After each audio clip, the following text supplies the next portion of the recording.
Desde pelo menos os tempos de Galileu Galilei, ciência e religião sempre tiveram alguns pontos de discórdia. Hoje em dia, ninguém vai para a fogueira, mas existe sempre aquela tentativa de incluir o ensino do criacionismo nas escolas e a negação da ciência em nome de dogmas. A história da Terra plana, por exemplo, vem daí, de gente que interpreta a Bíblia literalmente. Reinaldo, o nome do seu blog já dá uma pista ali do que você pensa do assunto, Darwin e Deus. Se você achasse que ciência e religião são coisas incompatíveis, chamaria Darwin ou Deus, eu imagino. Então, ser religioso é empecilho para aceitar a ciência? Ser um cientista impede a pessoa de ter uma vida espiritual? Eu acho que não. Essas coisas são, no fundo, o que a gente pode chamar de ortogonais, né? Que são, retas que caminham em paralelo, que dificilmente elas vão se encostar diretamente, mas elas podem se enriquecer mutuamente, ou pelo menos ser parte enfim, das dimensões diferentes da vida de cada ser humano. Agora, o importante, eu acho, de um lado, a ciência saber que ela tem limites. O método científico é ótimo para um monte de coisas, para entender como o universo funciona, mas ele não consegue investigar questões, digamos, de sentido, de o que significa a vida e o ser humano e o que a gente deve ou não fazer com a nossa vida. E a religião, por outro lado, ela tem que tomar cuidado para não querer decidir questões de fato, né? De dizer que alguma coisa do mundo lá fora é assim ou não, e ser taxativa quanto a isso. Então, quando a gente sabe colocar as coisas cada uma no seu quadrado, acho que os problemas, se não desaparecem totalmente, diminuem bastante, pelo menos.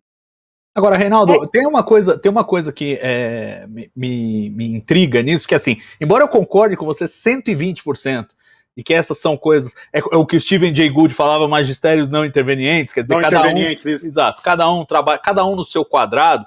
Existe uma intenção muito grande, e não só da galera que vem da religião, mas muitas vezes da galera que vem da ciência mesmo, de tentar impor e se sobrepor ao outro lado. A gente tem aquele ateísmo militante, como o do Richard Dawkins, e de outro lado, o pessoal de religião tentando impor algumas coisas no ensino de ciência nas escolas, por exemplo.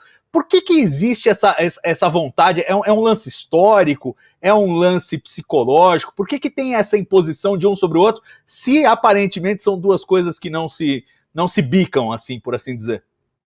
Rapaz, eu acho que você citou algumas coisas e realmente eu acho que é multifatorial, tem um peso histórico, porque a separação de igreja e Estado que a gente tem hoje, né, de religião de um lado e poder estatal e poder econômico mesmo de outro, é uma coisa muito, muito recente, né, uma coisa que vem mais ou menos com o iluminismo para frente, ou seja, 200, 300 anos chutando alto. Antes disso, a religião estava em todos os aspectos da vida, inclusive do poder, né, político e econômico, e é natural que as pessoas não queiram largar o osso, em certo sentido. Tem também o lado do tribalismo, quer dizer, as pessoas meio que escolhem lados, muitas vezes, de acordo com temperamentos até pessoais de cada um, e querem que o seu lado, que a sua tribo, se sobreponha às outras. Então, acho que tem esse monte de coisas aí acontecendo. E no caso da religião, também tem a coisa de que historicamente, ela foi amarrada a certos modelos do mundo, como o caso do criacionismo, né, de você interpretar a narrativa da criação lá da Bíblia do Gênesis como algo literal, que foi realmente Deus pegou o barro e moldou o homem, e pegou a costela e fez a mulher, etc. E quando você percebe que do ponto de vista factual isso não faz sentido, quem está preso a essa interpretação, inclusive é bem recente, tá? Visão de interpretação literal da Bíblia nunca foi muito padrão cristão, é uma coisa que está nos últimos 500 anos talvez que ficou mais forte. Então quem está preso, quem depende, na sua versão da sua religião, dessa interpretação literal, é aí que o bicho pega, né? Porque literalmente, realmente, não tem como. Nesse ponto, uma coisa nega a outra mesmo. Mas de novo, nunca foi a única interpretação possível. E é bom a gente deixar claro que a interpretação literal da religião não é o padrão cristão, é de alguns grupos que usam essa literalidade de uma forma para alguns líderes para manipular ali os seus seguidores, os seus fiéis. Esse não é o padrão cristão. Quando a gente pega a maior igreja cristã, a Igreja Católica aqui no Ocidente, A Igreja Católica mesmo não faz uma interpretação literal da Bíblia já, não sei dizer se há algum tempo da história, não é minha especialidade, fez, mas hoje em dia não faz. E aí eu quero só puxar o gancho do que vocês estavam falando. Eu estudo ciência da religião e fiz especialização e fiz mestrado lá na PUC de São Paulo, e toda vez que eu falo que eu estudo ciência da religião, as pessoas pensam que ou eu sou uma cientista que odeia a religião e quer negar tudo que a religião diz, ou eu sou uma religiosa fanática que quer negar a ciência. Ninguém pensa que ciência e religião podem andar juntas e devem andar juntas, e uma não precisa negar a outra. A ciência pode simplesmente se propor a explicar a fé das pessoas, né, doutora? Agora, eu falei seu nome errado, me corrija. Como que é o certo? É Elisa Cosassa. Cosassa, isso. Mas não tem problema, eu estou acostumada. Mas o que eu acho importante a gente notar que o ser humano precisa de explicações. Então, que explicações que eram possíveis sobre os fenômenos da natureza?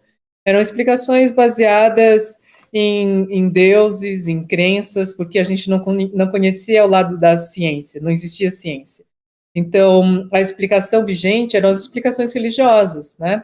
Sejam elas cristãs, budistas, hinduístas. Aliás, o hinduísmo tem uma riqueza de um panteão de deuses para explicar as coisas, né? Então, o ser humano não se contenta se ele não tiver uma explicação.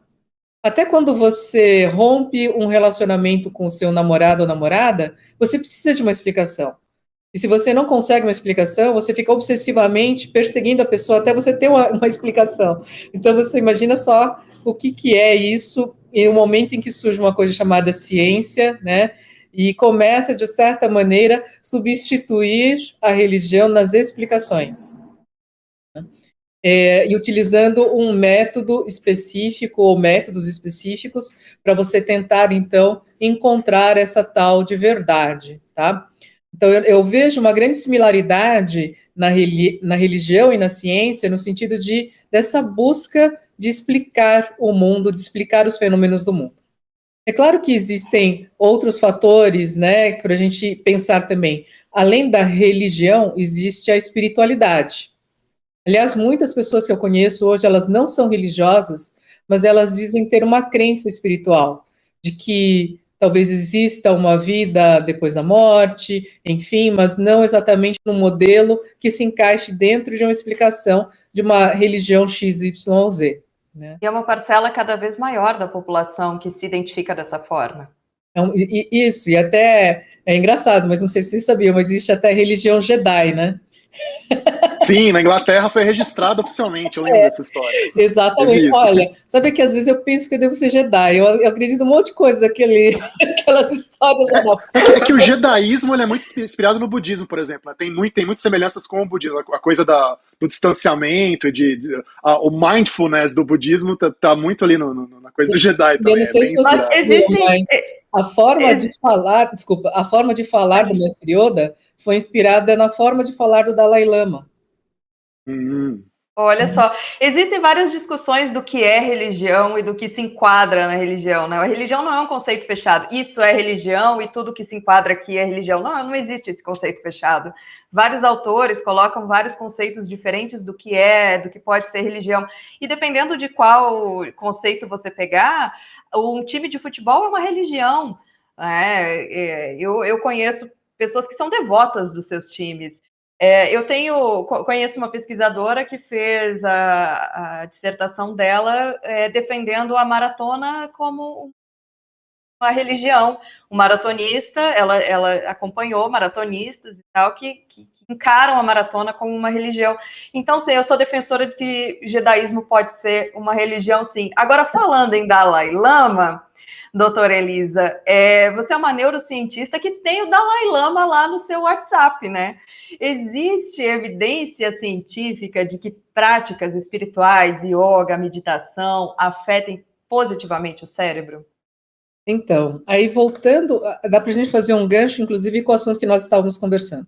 Por exemplo, o budismo, ele já não tem, assim, não é uma religião muito dogmática, né? Alguns até entendem mais como uma filosofia do que como uma religião. O próprio Dalai Lama já fez uma declaração que foi bastante polêmica, e é bastante polêmica, de que se em algum momento a ciência mostrar que alguma coisa das escrituras budistas estiver errada, né, for comprovado que as coisas não são daquela maneira, então a gente tem que mudar as escrituras budistas. Essa é a fala do Dalai Lama, né? E isso possibilitou, de alguma maneira, também o diálogo dele com cientistas. E esses diálogos começaram ainda na década de 80. Em 1987, é criado o Mind and Life Institute, que começa, então, a reunir contemplativos do calibre do Dalai Lama para conversar com alguns dos melhores especialistas, cientistas, né, das suas áreas. E universidades como a própria Harvard, Wisconsin, que tem um grande centro de pesquisas em meditação, Max Planck, Yale. E eu tive a oportunidade de estar com ele também algumas vezes, né, pelas nossas pesquisas aqui, que nós fazemos pelo Hospital Albert Einstein. Iniciamos lá quando eu estava na Unifesp, depois eu migrei para o Albert Einstein, e a gente tem toda uma linha de pesquisa sobre os efeitos de práticas como a meditação, o yoga, o tai chi, ou de fazer simplesmente uma pausa, né? Então, é possível também ter uma abordagem de ciência em cima destas práticas, né, que vêm de tradições milenares. Salvador, quando se fala de ciência e religião, eu lembro do Carl Sagan. Ele que não era exatamente ateu, mas achava a existência de Deus uma coisa muito improvável, né? Falava do cosmos com muita reverência. A experiência de olhar para o espaço dá essa sensação quase religiosa, né? De fazer parte de algo maior, assim. Não, com certeza. Eu acho que faz bem a distinção aí entre religião e espiritualidade. O Carl Sagan era um cara profundamente espiritualizado, no sentido de que ele se permitia especular e fazer perguntas sobre as razões da existência, porque eu acho que essa coisa de contemplar o universo é parte da nossa existência. Eu acho que o ser humano, ao existir, ao ter consciência, ele contempla o mundo ao seu redor, né? E olha para as estrelas e olha para o espaço e fica tentando entender onde que ele se encaixa no contexto do universo em que ele existe. E aí a espiritualidade, ela preenche uma lacuna muito importante, que é dos porquês, né? A ciência, ela responde muito bem os comos. Como que o universo veio a existir, como que a Terra veio a existir, o Sol, o Sistema Solar, a origem da vida, a evolução das espécies, o como a ciência explica muito bem. Os porquês, por que o mundo é desse jeito e não de outro jeito, por que as coisas existem versus não existir, por que nós estamos aqui ou não, né? Essas perguntas, elas são igualmente válidas, elas movem a gente, né, a busca por um senso de propósito, por um senso de colocação no universo, e a ciência não traz essas respostas. Aí eu vejo uma distinção muito grande, eu gosto do que diz o Neil deGrasse Tyson, entre o que é a ciência e o que é a religião. A Elisa estava falando muito bem que em ambos os casos são a busca da verdade, né, a busca da realidade, mas a ciência, ela traz verdades, e aí uso entre aspas, com alguma licença, porque a ciência é um modelo sempre em aprimoramento, mas são verdades universais, né? Então a teoria da gravidade funciona você gostando dela ou não, acreditando nela ou não. Se você tropeçar, você cai no chão, é a gravidade funcionando. Não tem jeito, é universal. E as religiões e a espiritualidade como uma forma difusa disso, né? Em vez de uma religião organizada que tem um certo conjunto de dogmas, mas só aquele nosso aspecto mais primal de buscar pelos porquês, a espiritualidade, ela traz verdades pessoais. O que eu concluo que é verdade para mim, para guiar a minha vida, para orientar minhas perspectivas, não é o que vai se aplicar para o outro. E eu acho que a gente tem muito conflito entre religiões por isso, porque o pessoal confunde essas duas coisas e tenta pegar uma verdade pessoal e implementá-la como se fosse uma verdade universal, que devesse se aplicar a todos, né? Então eu acho que assim, o contemplar o universo é parte de um esforço que a gente faz naturalmente, que é de tentar entender onde nós estamos e qual é o nosso papel nesse imenso palco né, que é o cosmos, não só do ponto de vista pessoal, mas do ponto de vista de espécie, do ponto de vista da longevidade da civilização. O que nós estamos fazendo aqui? Qual é o nosso objetivo? Para onde a gente vai? Isso tudo faz parte da espiritualidade e dessa busca dos porquês, né? E eu, embora eu seja um agnóstico, talvez como Carl Sagan se definisse, né? Quer dizer, não há nenhuma evidência de que Deus exista ou que não exista, fica no agnosticismo, fica na especulação. O agnosticismo científico, né? É impossível você não ter algum tipo de espiritualidade, você se recusar a se defrontar com essas questões dos porquês. E eu acho que sempre que a gente olha para o universo, a gente acaba um pouquinho mais perto dessas questões. Sabe que essa questão da verdade... desculpa, doutora, só para fechar o pensamento. Essa questão da verdade é o grande empecilho do diálogo entre as religiões, né? Quando uma pessoa religiosa entende que a verdade está com a religião dela e apenas com a religião dela, não pode existir diálogo, porque ela coloca todas as outras num degrau abaixo, porque afinal de contas só ela tem a verdade. As outras estão buscando e nunca vão encontrar a verdade. Quando uma pessoa religiosa entende que aquela verdade é a verdade que ela acredita, mas que a verdade do outro também faz sentido, também pode ter verdade no que o outro acredita, aí o diálogo é possível. Quem gosta de ler sobre o assunto, tem um autor que eu gosto muito, que é o Hans King, que tem livros maravilhosos, maravilhosos na minha opinião, que falam sobre a necessidade de se dialogar, de colocar as religiões para dialogar, para se evitar aí choques de civilizações. Mas, doutora, por favor. Não, eu queria comentar também, nós não falamos sobre a filosofia. O que eu acho interessante sobre a filosofia é que ela é refutável. Os filósofos, eles debatiam, eles traziam novas ideias e era possível refutar, desde que você tivesse argumentos melhores, né? Então, é bem interessante também a gente lembrar da filosofia e a ciência, o berço da ciência vem da filosofia, né? Lá dos gregos, Aristóteles, né? Aristóteles era um filósofo, mas ele também era um cientista, ele começou a criar os primeiros sistemas de classificação dos seres vivos, né? Assim, pelo menos nesse nosso mundo mais ocidental. Então, é muito interessante também nós lembrarmos do papel da filosofia. Desculpa. Não, pode falar. Não, eu ia só perguntar para o Reinaldo como que ele percebe isso lá no blog dele, se as pessoas que vão lá realmente estão em busca dessas respostas todas que nós estamos falando e se elas buscam mais Darwin ou Deus. É só uma curiosidade pessoal, na verdade. Pois é, isso é complicado porque o ambiente da internet ele é muito belicoso por natureza, assim, infelizmente, eu acho. Foi ficando mais nos últimos anos, assim. E, paradoxalmente, o número de comentários está diminuindo. Eu já tive muito mais comentário no blog do que eu tenho hoje. Muitas vezes virava campo de batalha mesmo, assim, e cada um tava ali um pouco para fazer mais para fazer xixi no seu poste, digamos, para marcar território do que para outra coisa. Mas a gente tem que lembrar também que quem deixa comentários em qualquer lugar, pode ser YouTube, pode ser blog, pode ser portal de notícias, não é a pessoa média que está lendo ou que está assistindo, né?